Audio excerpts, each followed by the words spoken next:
नमस्ते। आप सभी को मेरा प्रणाम। आध्यात्मिक यात्रा में और हमारे जीवन में गुरु की क्या आवश्यकता? क्यों ये कहा जाता है कि गुरु के बिना हम तंत्र मार्ग में और खास करके साधना के मार्ग के ऊपर हम आगे नहीं बढ़ सकते? एक सिंपल, लॉजिकल, रैशनल उदाहरण के द्वारा आज ये बात मैं आपको बताने वाला हूं। मान लीजिए कि आप किसी ऐसे इंसान से मिलते हैं जहां पे उनका पूरा परिवार बहुत अमीर है। सदियों से, बहुत सारे सालों से उनके परिवार में एक महालक्ष्मी की कृपा हमेशा रही है। अब अगर उनके जो पूर्वज हैं उन्हें अपने संतान को कुछ संपत्ति दान में देनी है, तो वो पूरा अपना जो पुश्तैनी एक धन है, संपदा है, उसे अपने बेटे या बेटी को वो वारिस के तौर पर उन्हें देगा। लेकिन अगर कोई इंसान गरीब है तो वो अपने बेटे को या फिर बेटी को या फिर अपने संतान को कौन सी चीज दे पाएगा?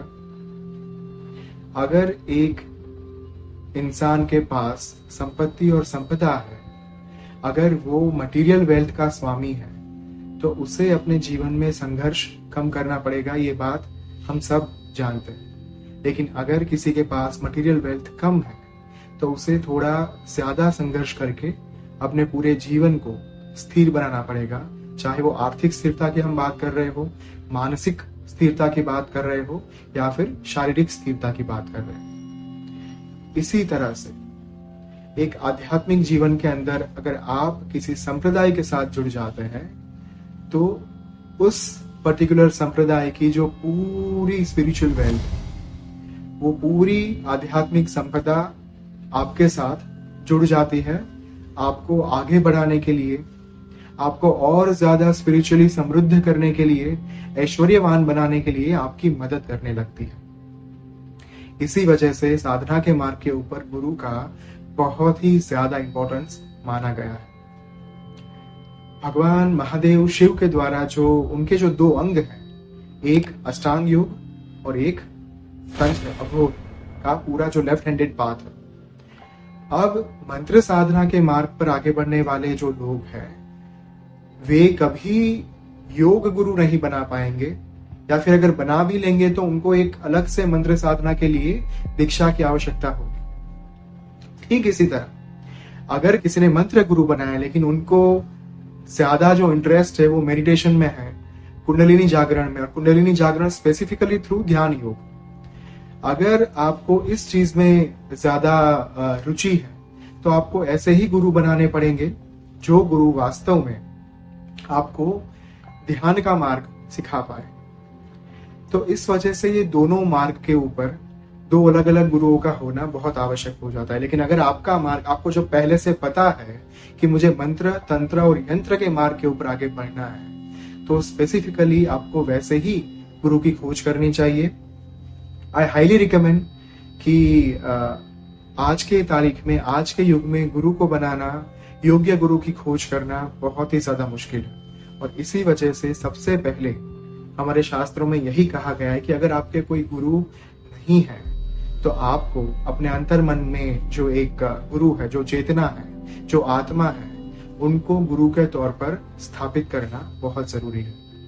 क्योंकि जब आप अपनी चेतना को गुरु मान के चलने लगते हैं ना, उस वक्त पे आपकी अंतरात्मा, आपकी स्वयं की आत्मा, आपकी स्वयं की चेतना आपके गुरु के स्थान पर आपको गाइड करती रहती है, आपका मार्गदर्शन करती है। इसलिए जहां कहीं भी आप रुक रहे हैं वहां पे अंदर से ही एक ऐसी आवाज आएगी, एक इंट्यूशन आएगा जो आपको अब आगे क्या करना है वो चीज बताना शुरू करेगा। और इसी वजह से जो शास्त्रों में जो चीज कही गई है, जो चीज मेरे गुरु द्वारा मुझे प्राप्त हुई थी, वो यही हुई थी कि सबसे पहले you start your Sadhana, your journey of Sadhana with भगवान गणपति, गायत्री एंड गुरु।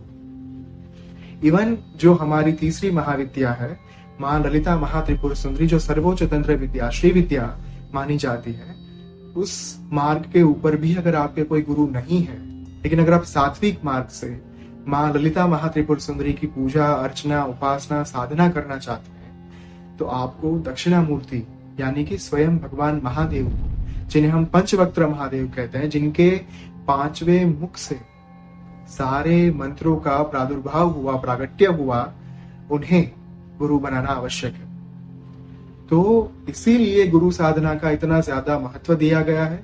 ये बिल्कुल जरूरी नहीं है कि अगर आपके गुरु हो फिजिकल फॉर्म में, मानव गुरु, तो ही आप ये साधना कर सकते हैं। इसके उपरांत जो एक किस्सा मुझे अभी याद आ रहा है वो है, मैंने स्वामी जी के मेमोर में और बहुत सारी अलग अलग जगह पे, अलग अलग पुस्तकों में शायद ये पढ़ा था। I don't remember the name of the book right now कि मैंने किस पुस्तक में पढ़ा था, लेकिन एक जगह पे स्वामी जी ने ये मेंशन किया है, ओम स्वामी जी ने, कि अगर आपके पास एक गुरु का मार्गदर्शन नहीं है तो उस वक्त पे आपका जो गोत्र रहता है, जो गोत्र ऋषि हैं आपके, वे गोत्र ऋषि आपके जो लीनिएज के साथ, आपकी जो एक पूरा आपका रक्त है, जो आपका डीएनए है, उनके साथ जुड़े हुए हैं। अगर आपके जो डीएनए के साथ जुड़े हुए ऋषि हैं, जिन्हें हम गोत्र ऋषि कहते हैं, अगर उनकी साधना भी की जाए तो भी आपको एक साधना के मार्ग के ऊपर, तंत्र मार्ग के ऊपर कैसे आगे बढ़ना है, वो आपको जानकारी जरूर मिलेगी। और ये जानकारी आपके इंट्यूशन के द्वारा, आपके अंतरात्मा के द्वारा, आपकी चेतना के द्वारा आपको दी जाएगी। तो आशा रखता हूं कि आपको ये वीडियो पसंद आया होगा।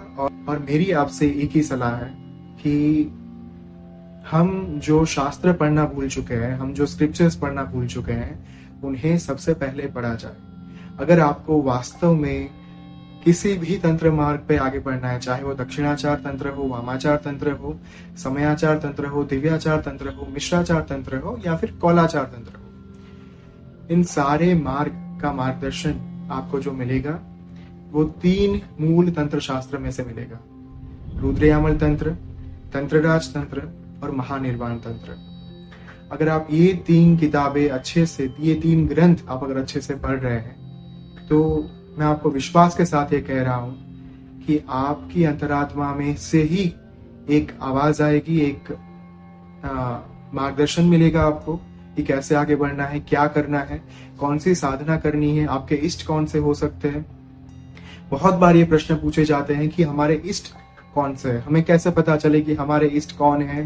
देवी है, देवता है, हनुमान जी है, महादेव है, माँ ललिता महात्रिपुर सुंदरी है, भैरव बाबा है। इसका एक बहुत ही सरल उत्तर अगर मैं आपको देना चाहता हूं तो वो यही होगा कि जिस भी स्वरूप के सामने, जिस भी डेटी के सामने, देवता के सामने आकर आपका मस्तक झुक जाए, आपकी आंखों में से अश्रुधारा बहनी शुरू हो जाए, आपका हृदय भरा है, वही होंगे आपके इष्ट। क्योंकि एक इष्ट के साथ कनेक्शन, एक इष्ट के साथ अनुसंधान तभी बनता है जब आपके हृदय में सबसे पहले उनके प्रति अटूट भाव हो, अटूट श्रद्धा हो, अटूट आस्था हो और बेजोड़ समर्पण हो। तो यही एक इष्ट का चयन करने के लिए, या फिर इष्ट की आप कह सकते हैं कि इष्ट को पहचानने के लिए जो एक जो मेथड रहता है, जो एक पद्धति रहती है, वो सबसे सरल पद्धति यही है। Thank you. ओम श्री मात्रे नमः।